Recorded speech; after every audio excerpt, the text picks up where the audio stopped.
Hindu calendar के अनुसार वर्ष के अंतिम माह फाल्गुन माह पूर्णिमा को होलिका दहन होता है। होली की पौराणिक कथा 4 घटनाओं से जुड़ी हुई है। पहली होलिका और भक्त प्रहलाद, दूसरी कामदेव और शिव, तीसरी राजा पृथु और राक्षसी ढूंढी और चौथी श्री कृष्ण और पूतना। लेकिन उक्त सभी में होलिका और भक्त प्रहलाद की कथा को ही मान्यता है, क्योंकि इसी की घटना की याद में होलिका दहन करके दूसरे दिन भक्त प्रहलाद के बचने की खुशी में धुलेंडी का त्योहार मनाया जाता है। आओ जानते हैं होली की पौराणिक और प्रामाणिक कथा। ऋषि कश्यप और दिति के 2 बलशाली पुत्र हिरण्याक्ष और हिरण्यकशिपु थे और 2 पुत्रियां सिन्हिका और होलिका थीं। हिरण्याक्ष धरती को जल में डूबो दिया था तो भगवान विष्णु ने वराह अवतार लेकर हिरण्याक्ष का वध किया था। सिन्हिका को हनुमान जी ने लंका जाते वक्त रास्ते में मार दिया था। अब बचे हिरण्यकशिपु और होलिका। इन्हीं की है यह कथा। एक बार की बात है, त्रैलोक्य पर विजय प्राप्ति के लिए हिरण्यकशिपु ब्रह्मा की तपस्या में लीन था। असुरराज हिरण्यकशिपु की तपस्या से प्रसन्न होकर ब्रह्मा जी ने उसे वर मांगने को कहा तो उसने कहा कि अमरता का वरदान चाहिए। ब्रह्मा जी ने कहा कि यह संभव नहीं, कुछ और मांगो। तो उसने कहा कि आपके बनाए किसी प्राणी, मनुष्य, पशु, देवता, दैत्य, नागादि किसी से मेरी मृत्यु न हो, मैं समस्त प्राणियों पर राज्य करूं। मुझे कोई न दिन में मार सके न रात में, न घर के अंदर मार सके न बाहर। यह भी कि कोई न किसी अस्त्र के प्रहार से और न किसी शस्त्र के प्रहार मार सके, न भूमि पर, न आकाश में, न पाताल में, न स्वर्ग में।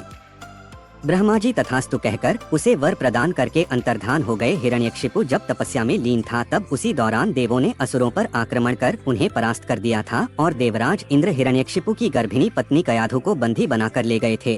परंतु बीच रास्ते में ही उनकी मुलाकात देवऋषि नारद से हुई। नारद जी ने इंद्र को उपदेश दिया कि आप ये पाप कर रहे हैं। उपदेश सुनकर इंद्र हिरण्यकशिपु की पत्नी कयाधु को महर्षि के आश्रम में छोड़कर स्वयं देवलोक चले गए। गर्भवती कयाधु को नारद ने विष्णु भक्ति और भागवत तत्व से अवगत कराया। यह ज्ञान गर्भ में पल रहे पुत्र प्रहलाद ने भी प्राप्त किया। इधर हिरण्यकश्यप जब लौटा तो इस वरदान ने उसके भीतर अजरमर होने का भाव उत्पन्न हो गया। इसके चलते उसने धरती पर अत्याचार शुरू कर दिया था। उसने देवों को अपना दास बनाया, ऋषिमुनियों व भगवत भक्तों को तंग करने लगा, यज्ञों को नष्ट भ्रष्ट करने लगा।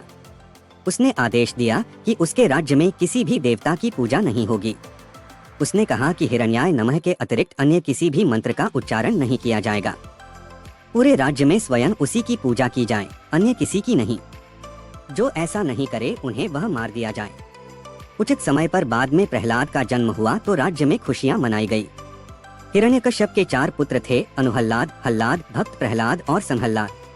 प्रहलाद का उपनयन संस्कार करके उसे गुरुकुल भेजा गया।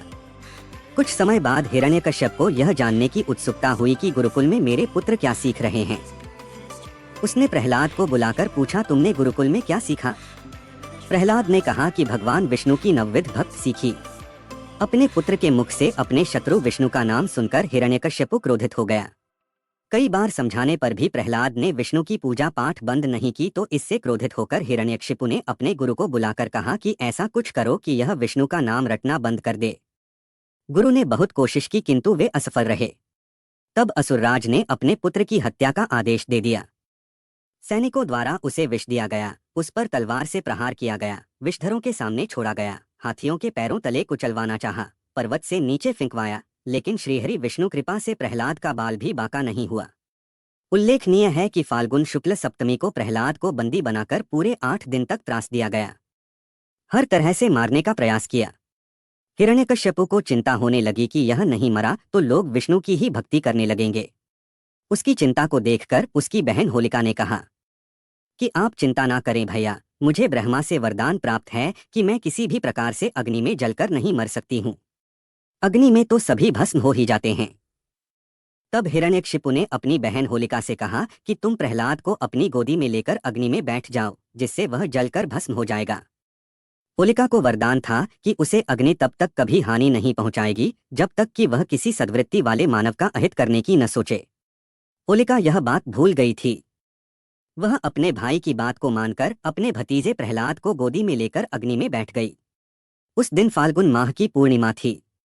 सद्वृत्ति वाले प्रहलाद का अहित करने के प्रयास में होलिका तो स्वयं जलकर भस्म हो गई और प्रहलाद श्रीहरि विष्णु का नाम जपते हुए अग्नि से बाहर आ गया। यह देखकर तो हिरण्यकश्यपु और भी ज्यादा क्रोधित और चिंतित हो गया।